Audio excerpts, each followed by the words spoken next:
Bonjour ou bonsoir. Je rends grâce à Dieu pour l'opportunité qu'il nous donne encore aujourd'hui de partager ensemble la nourriture spirituelle, car Jésus a dit que l'homme ne vivra pas de pain seulement, mais de toute parole qui sort de la bouche de Dieu. Le thème de la méditation à laquelle j'aimerais vous convier aujourd'hui est intitulé « Dieu peut-il compter sur toi ?» Dieu peut-il compter sur toi?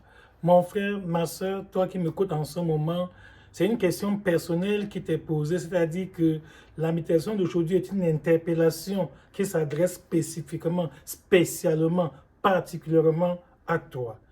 Dieu peut-il compter sur toi? Nous vivons dans un monde où tout va à la dérive. L'iniquité s'est accrue, comme Jésus l'avait annoncé dans Matthieu chapitre 24, verset 13. La charité du plus grand nombre se refroidit. Le monde court inexorablement vers la ruine, vers la chute. Vous voyez, nous sommes témoins des vices les plus odieux. Déjà, le mal est exalté dans notre société, c'est-à-dire que ce qui était hier considéré comme une abomination, une honte, quelque chose d'effroyable, non, cela est vécu, cela est même publié. On fait la publicité du mal aujourd'hui à la télévision, n'en parlons plus des réseaux sociaux où, alors là, c'est vraiment un fourre-tout où on trouve vraiment le meilleur et le pire. Oui, dans les réseaux sociaux, tu peux trouver le meilleur et le pire.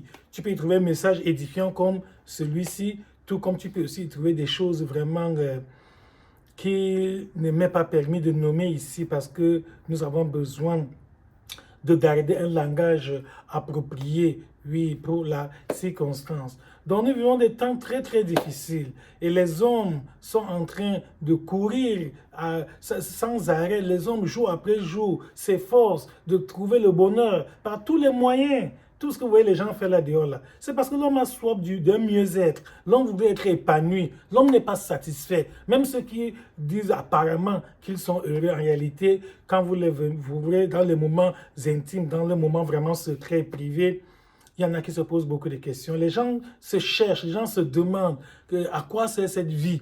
C'est ça, tu dois te poser la question, quel est le but de ma vie? Qu'est-ce que je fais sur la terre? Je suis ici depuis quelques années. Bientôt, je ne serai plus là comme beaucoup d'autres sont passés avant moi. Et que dira-t-on de moi? J'ai passé ces 10, 20, 50, 40, je ne sais pas combien d'années Dieu va te donner à vivre sur la terre. Qu'auras-tu fait de ce temps précieux que le Seigneur t'a laissé vivre dans ce côté de l'éternité? Donc c'est maintenant qu'il faut se préparer au bilan, à savoir que bon, qu'est-ce que je dirais? Nous sommes proches de la fin d'année, c'est la période vraiment idéale où toutes les compagnies font leur bilan. Les gens essaient de voir ce qui a bien marché, qu'est-ce qui n'a pas marché, comment on fait pour préparer la nouvelle année et repartir sur de bonnes bases pour achever l'année sur une rampe de lancement afin de faire des exploits dans l'année 2023. Donc, sur le plan spirituel aussi, tu dois te poser les mêmes questions, faire le bilan de ta vie, essayer de regarder dans le rétroviseur le temps que tu as vécu. Qu'as-tu fait? Est-ce que ce temps que Dieu t'a donné de vivre t'a permis de te rapprocher davantage de lui ou bien tu t'es plutôt éloigné du Seigneur? Parce que le péché éloigne l'homme de Dieu. Quand tu te livres au mal, au vol, au mensonge, à la haine, à l'adultère, à la jalousie, les moqueries et les choses semblables, automatiquement, ça crée un écart entre Dieu et toi. Donc, c'est à toi de voir si ce temps précieux que le Seigneur t'a donné à vivre, cela a plutôt permis pour que tu puisses améliorer ta bonne relation personnelle avec Dieu. Si tel est le cas, persévère dans cette voie, comme il a dit dans l'Apocalypse 22, que celui qui est saint se sanctifie encore et que celui qui est juste puisse encore pratiquer la justice. Alléluia. Donc c'est ça la question, notre préoccupation d'aujourd'hui. Quel est le but de ta vie? Qu'est-ce que tu fais sur la terre? C'est-à-dire que à quoi est-ce que tu utilises ton existence? Est-ce que vraiment si tu quittes ce monde aujourd'hui, tu as fait quoi? Quel seras-tu? On se souviendra de toi comme qui? Voilà.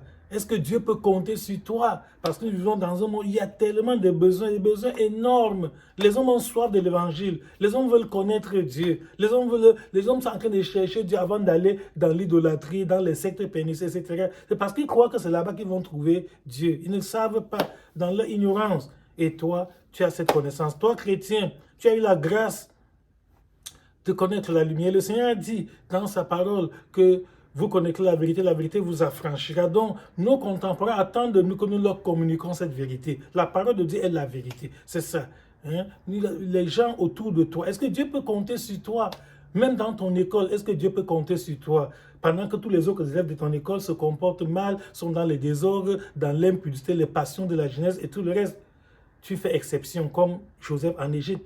Les jeunes en Égypte se livraient au mal. Mais Joseph s'est préservé de la souillure en refusant de commettre adultère avec la femme de son patron. Dieu a pu compter sur Joseph pour donner un exemple que oui, c'est possible. Donc Dieu voudrait compter sur toi, mon frère et ma soeur, pour montrer que même aujourd'hui, il est possible de vivre la sainteté, que la chasteté n'est pas démodée. Aujourd'hui, on se moque d'une jeune fille parce qu'elle est encore vierge, alors que c'est plutôt une couronne pour une jeune fille d'être vierge. Oui, de garder son corps pur jusqu'au mariage. Il a même du jeune homme qui se conserve pur pour la gloire de Dieu et qui refuse de se livrer à la souillure, aux abominations et au désordre sexuel qui est devenu en vogue et qu'on prend dans les films, dans les séries télévisées et dans les publicités de toutes sortes. Les hommes n'ont pas honte de faire la publicité du mal. Les hommes aujourd'hui sont vraiment tellement effrénés dans leur engagement, dans leur passion, qu'ils ont déjà oublié toutes les vertus qui ont forgé notre humanité, qui ont fait de nous des êtres humains. Ils vont au-delà déjà de l'animal. Si bien qu'un homme épouse un homme, une femme épouse une femme, pour la quête de l'église. Les mêmes vices pour lesquels Dieu a détruit Sodome et Gomorrhe. Le diable a changé ça, comme il se déguise sous un ange de lumière. Le diable a donc pris les mêmes vices qui avait provoqué la colère de Dieu, si bien que Dieu avait détruit Sodome et Gomorrhe. Satan a pris les mêmes vices aujourd'hui, il a transformé le nom, il a changé le nom. Alors on donne des noms très gentils au péché, on donne vraiment des expressions très à la mode. On évite le vocabulaire biblique de dire que c'est le péché, que c'est l'adultère. Non, que c'est des péchés contre, des vices contre nature. Non, on vous dit plutôt que c'est les droits de l'homme, que quelqu'un est libre de gérer sa vie comme il veut, alors on ne doit pas empêcher quelqu'un de jouir de sa liberté ou bien des droits humains. Non, ce que certains gens appellent droits humains, certains de ces, entre guillemets, droits humains sont plutôt des péchés que l'on a déguisés, c'est-à-dire que sous forme de droits humains, alors qu'en réalité, c'est l'abomination. Oui, quand un homme va avec un homme, c'est une abomination. C'est ça que la parole de Dieu nous dit. Quand une femme va avec une femme, c'est une abomination. C'est ça. Donc voici le moment que chacun d'entre nous doit se ressaisir. Que ce soit l'homosexualité, que ce soit le lesbianisme, que ce soit, on dit les gays, les lesbiennes, les transgenders, l'homme veut changer de sexe, c'est-à-dire un homme veut devenir femme, une femme, etc. Tout cela sont des abominations, oui, pour nous les enfants. Mais maintenant, la grande question qui s'adresse à nous les chrétiens, est-ce que Dieu peut compter sur nous au milieu de ce désordre? Est-ce que Dieu peut compter sur toi, qui te dit enfant de Dieu?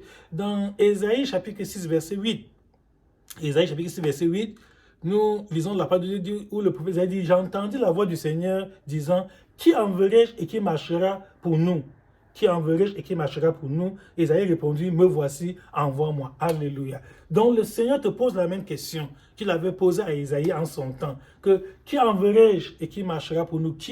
Qui va vraiment être le porte-parole de Dieu, qui va vraiment défendre la cause de l'évangile aujourd'hui, qui va annoncer la bonne nouvelle là où les hommes vivent encore dans les ténèbres. Donc n'oublie pas, chers frères, chères sœurs, que le Seigneur Jésus-Christ a dit que tu es la lumière du monde.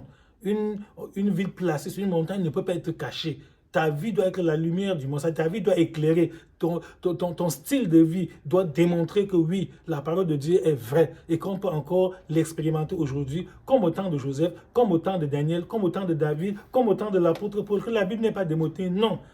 Qui enverrai-je, qui marchera pour nous, il dit, me voici, envoie-moi donc. Dieu peut-il compter sur toi pour que tu sois la lumière dans ton lieu de service, la lumière dans ta famille, dans ton quartier, la lumière dans ton environnement immédiat, que tu sois le sel de la terre, c'est-à-dire que ta présence apporte une saveur nouvelle, quelque chose de bon. Pendant que tout concourt au mal, ta présence apporte plutôt la crainte de Dieu. Ta présence inspire aux hommes la fidélité à la parole de Dieu. Voilà notre mission.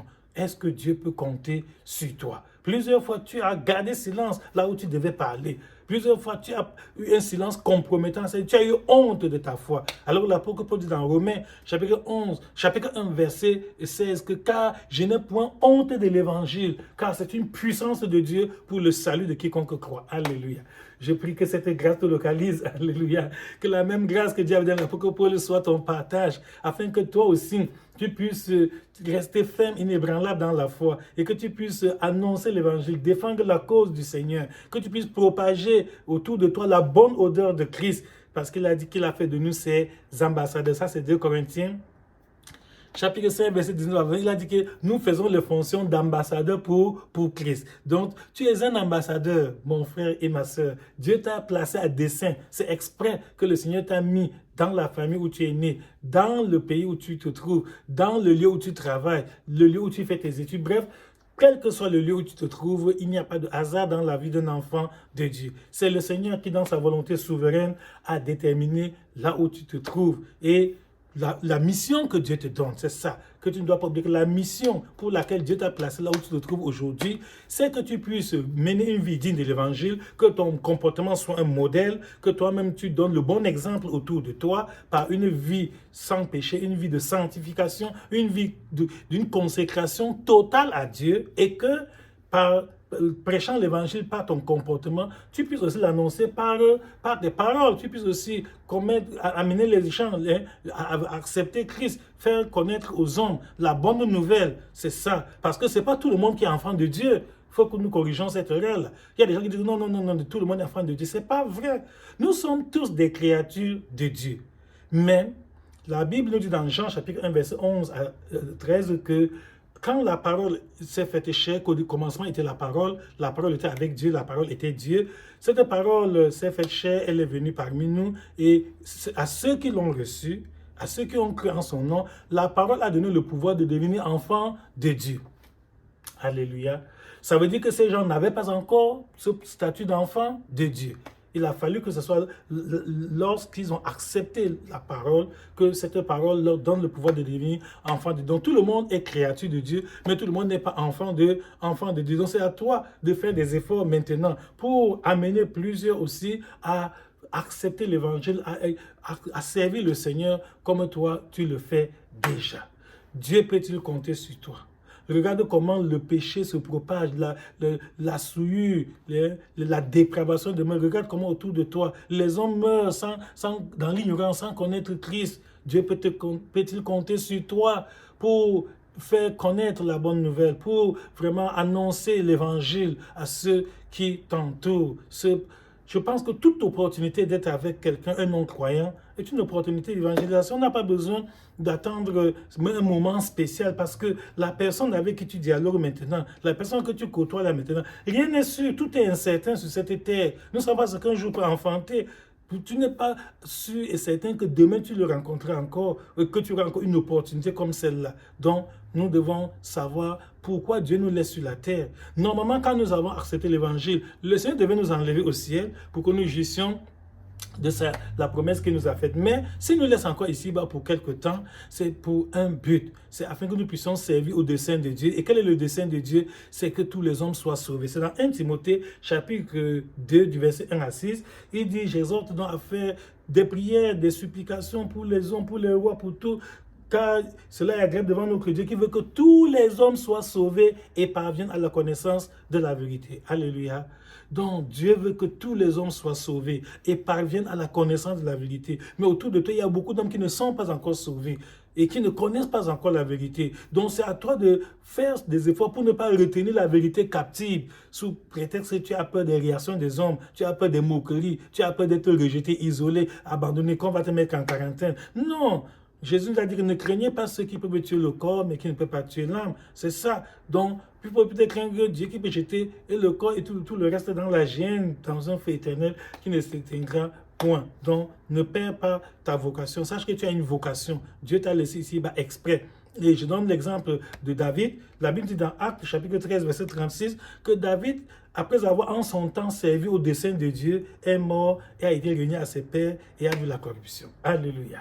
Vous voyez un très bon bilan pour la vie de David, qu'en son temps, il a servi au dessein de Dieu. C'est toi aussi, dans ton temps, de servir au dessein de Dieu. C'est-à-dire que dans ta génération, que tu serves le but pour lequel Dieu t'a créé, pour lequel Dieu t'a mis dans ce monde. C'est ça ce qui est important. Dans Matthieu chapitre 28, Jésus nous a donné la mission que allez, faites de toutes les nations des disciples, les baptisant au nom du Père, du Fils et du Saint-Esprit, et enseignez-leur à absorber tout ce que je vous ai prescrit. Il nous a prévenu que si nous faisons ce travail-là, lui-même, il est avec nous tous les jours jusqu'à la fin du monde. Donc c'est à toi de demander, suis-je en train de faire la mission pour laquelle le Seigneur m'a mis à là où je me trouve maintenant? Est-ce que tu as cette préoccupation? Est-ce que Dieu peut compter sur toi? Parce que la plus grande bénédiction, le plus grand bien que tu peux faire à un homme, c'est de lui donner l'évangile. Alléluia. Oui, ça va paraître paradoxal dans ce monde matérialiste où nous vivons, où les gens ne parlent qu'en termes d'argent, de biens matériels et tout. Je répète, je ne suis pas en train, je n'ai pas fait une erreur, non, non, non, non. Je répète que le plus grand bien que tu peux faire à un être humain, c'est de lui donner l'évangile, c'est de lui donner la parole de Dieu. Pourquoi? Parce que si tu donnes de l'argent à quelqu'un, un jour, cet argent finira, il va le dépenser, il va l'utiliser pour tel ou tel autre chose. Un jour, ça finira. Si tu donnes des voitures à quelqu'un, un jour, ça va s'épuiser. Tu donnes des maisons à quelqu'un, un jour, ça va se démolir, etc. Donc, tous ces biens matériels, toutes ces choses qui prennent le cœur des gens aujourd'hui, bien que les gens luttent avec acharnement pour posséder ces biens matériels, la Bible nous dit que ce sont des biens passagers. Ce sont des biens périssables. C'est-à-dire que c'est pour un temps, c'est provisoire, c'est temporaire. Un jour, ça disparaîtra. Mais la seule chose que si tu donnes à quelqu'un, ça ne finira jamais. C'est la parole de Dieu. Alléluia.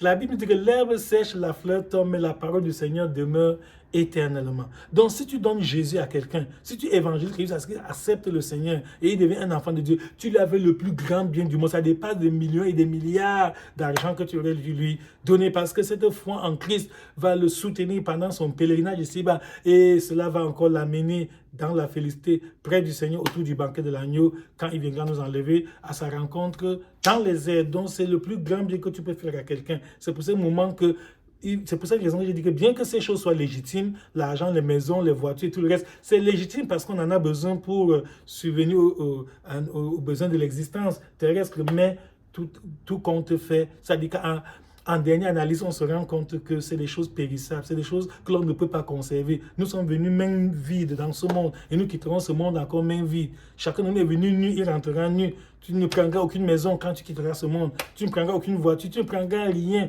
ni même ton compte bancaire, rien. Tu partiras exactement comme tu es venu. C'est pour ça que Dieu a besoin de toi. Ce message est venu pour t'interpeller. Est-ce que Dieu peut compter sur toi?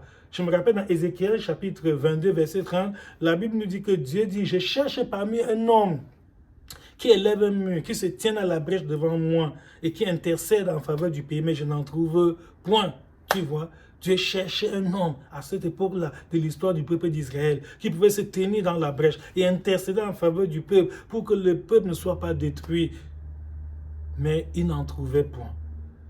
Je crains qu'il n'en soit de même aujourd'hui. Faisons tout qu'il n'en soit pas ainsi, mes frères et sœurs. Même maintenant, Dieu cherche un homme, Dieu cherche une femme, Dieu cherche un jeune, Dieu cherche une personne qui va vraiment intercéder pour cette génération, qui va évangéliser. Dieu cherche quelqu'un qui va le représenter, qui va mener une vie pure, une vie de sainteté et de consécration, si bien que sa vie brille comme une lumière dans son entourage, où les hommes sont dans la souillure, les abominations. Il se fait l'exception, il n'a pas peur de rester intègre dans un monde corrompu. Dieu cherche un homme, Dieu cherche ce genre de personnes-là. N'imitons pas les pharisiens qui n'ont pas compris le dessein de Dieu. Dans Luc chapitre 7, du verset 29 au verset 30, la parole de Dieu dit que et tout le peuple qui l'a entendu, et même les publicains ont justifié Dieu en se faisant baptiser du baptême de Jean. Mais Jésus ajoute que mais les pharisiens et les docteurs de la loi, en ne se faisant pas baptiser par Jean-Baptiste, ont rendu nul à leur égard le dessein de Dieu. C'est terrible. Ce n'est pas n'importe qui le dit, c'est le Fils de Dieu en personne. Et il sait de quoi il parle. Il dit que les pharisiens et les docteurs de la loi ont rendu nul à leur égard le dessein de Dieu. Donc quelqu'un peut annuler le dessein de Dieu envers sa vie. Comment? Par le péché, en désobéissant à l'ordre divin. Tu vois, donc prends garde. Le Seigneur a un dessein pour ta vie. Le Seigneur a vraiment un bon projet pour toi. Et le Seigneur veut que tu puisses jouir de la paix, du bonheur, de la grâce, que tu aies sa bénédiction. Donc, c'est comme ça qu'on dit que quelqu'un a raté sa vie. C'est ce dont Jésus parle là. Ces pharisiens, ils ont raté leur vie. Parce que ce n'est pas à ça que Dieu les avait destinés. Mais c'est eux-mêmes qui ont choisi cette désobéissance. Ils sont passés à côté du plan de Dieu. C'est comme si quelqu'un a raté la cible. Tu as tiré, tu as visé, mais ça n'a pas atteint l'objectif visé. C'est pour ça qu'il faut donc faire attention pour ne pas tomber dans le même piège. Dieu peut-il compter sur toi en ce moment-ci où les hommes sont aveuglés, où les gens ne veulent même plus entendre parler de Dieu, où c'est devenu vraiment une honte de prier en public, même de lire la Bible. Les gens ont honte même de marcher avec la Bible aujourd'hui. C'est terrible. Ça veut dire que l'impiété gagne le monde et même dans le milieu dit chrétien, les gens font juste le strict minimum. Dans certains milieux dit même chrétiens, quand on te voit que tu veux vraiment t'appliquer dans une vie de consécration profonde, ce sont tes propres frères chrétiens qui s'indignent et qui te tournent en dérision, que tu veux montrer que tu es trop saint. Et pourtant, ce n'est pas mauvais d'être saint. Je ne crois pas que la sanctification soit une mauvaise chose. Pourquoi on en veut à quelqu'un parce qu'il cherche à être saint. Après le 22, on dit que celui qui est saint se sanctifie encore. On n'a pas dit que celui qui est saint arrête. Non, que celui qui est saint se sanctifie encore, dit la parole de Dieu. Donc, c'est à nous maintenant de faire des efforts pour ne pas rater le but pour lequel le Seigneur nous a attirés à lui, pour ne pas faire la même erreur que les pharisiens qui ont annulé à leur regard le dessein de Dieu. C'est maintenant le moment favorable pour que chacun d'entre nous fasse sa part. Ne t'inquiète pas des conséquences, est-ce que ça va porter du fruit? Non, fais ta part. Je sais que l'incrédulité est tellement grande que ce n'est pas facile de ramener une âme à Dieu, mais le Seigneur est à l'œuvre et petit à petit, il y a des gens qui se convertissent. Ah oui, nous voyons beaucoup qui, après avoir s'être vautrés dans la boue du péché, mais en fin de compte, ils se rendent compte que ce n'était pas la bonne voie. Et ils se ressaisissent et ils se repentent. Ils demandent pardon à Dieu. Ils mènent une vie vraiment digne de la parole. Voici donc le moment que chacun d'entre nous doit se fortifier. Fortifie-toi, comme il dit dans Josué 1,8, que fortifie-toi et aie bon courage. Et médite la parole, mets-la en pratique. Fais la volonté, ne t'inquiète pas du qu'en dira-t-on, ni des opinions des hommes, des moqueries, des persécutions. Il en a toujours été ainsi. Il a dit que tous ceux qui veulent vivre pieusement en Jésus-Christ seront persécutés. Donc, ce n'est pas une surprise lorsque les gens nous persécutent aujourd'hui, qu'on nous rejette et qu'on nous affuble de tous les noms d'oiseaux possibles. Oui, nous n'avons pas honte de l'évangile. Dans Romains, chapitre 8, verset 28, la Bible dit que nous savons du reste que toute chose concourt bien de ceux qui aiment Dieu. Mais on oublie souvent la dernière partie de ce verset qui dit de ceux qui sont appelés selon son dessein. Alléluia. Donc, toute chose concourt bien de ceux qui aiment Dieu, de ceux qui sont appelés selon son dessein. Donc, mon frère et ma soeur, le Seigneur t'a appelé pour sa gloire. Le Seigneur t'a appelé pour que tu sois la lumière du monde, celle de la terre. Le Seigneur veut que toi, tu sois son ambassadeur partout où tu te trouves, que par toi, la grâce de Dieu soit communiquée à d'autres personnes, que ta vie soit vraiment un modèle, que ton comportement exemplaire puisse interpeller et vraiment amener ceux qui t'approchent, ceux qui entrent en contact avec toi, à se ressaisir, à sentir que non, ils ont fait mauvaise route et qu'ils doivent revenir, doivent se repentir, se convertir et aussi donner leur vie à Jésus-Christ comme toi. Je le répète une dernière fois, Dieu peut-il compter sur toi pour accomplir cette mission? C'est là la question. Élevé de mon cœur, ma prière est à Dieu que le Seigneur t'aide par sa grâce à tenir ferme dans la foi et à accomplir cette mission pour laquelle il t'a appelé, à mener une vie exemplaire et à évangéliser autour de toi, à communiquer cette bonne nouvelle. Et beaucoup qui encore sont dans l'ignorance, dans les ténèbres, vont sortir et venir à Christ, et ce sera là le meilleur choix qu'ils auront fait. Ce sera la meilleure décision qu'ils auront prise, et cela permettra qu'un jour nous nous retrouvons tous autour du banquet de l'agneau avec les palmes à la main, revêtus de robes blanches pour chanter le cantique nouveau, le cantique de Moïse, pour dire Saint, Saint, Saint est le nom de l'Éternel, car la terre entière est remplie de sa gloire. Mon frère, ma soeur, que la grâce de Dieu te localise par ce message, que ce message te fortifie, te booste, t'encourage, vraiment te motive à être fier d'être chrétien et à pouvoir aussi chercher à amener d'autres personnes à connaître Christ comme toi. Que la grâce de Dieu soit notre partage. Au nom de Jésus-Christ. Amen. Amen.